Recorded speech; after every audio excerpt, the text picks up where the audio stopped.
Why did you decide that you wanted to run for the U.S. Congress? I went back to Washington on a trip, and I just got so excited and seemed so wonderful, and I said, I think I'd like to go to Congress.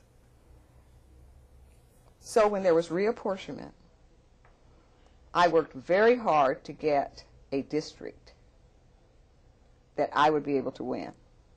And it was a battle royal between some of the other people who were in the legislature who wanted to run for Congress. But ultimately, I was able to get the district. That was one that I could win in. And it was during that time that I started going out with my present husband. He was my opponent's campaign manager. And you don't make easy choices, do you? No.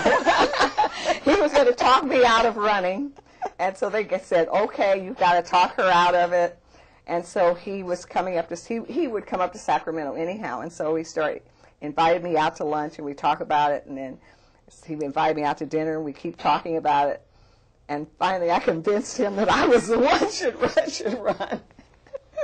And he resigned from, and I ran against someone who I had lived down the street from when I was growing up, Billy Mills. Was that hard? And my husband had worked for him. How difficult? I mean, it's kind of like, running against and opposing different members of your family in a way. I know, it really is. How hard was that? Well, it wasn't that difficult. I mean, I wanted to run for Congress. He wanted to run for Congress. I didn't think any less of him that he wanted this to run. It was a matter of who had the best campaign and who could raise the money.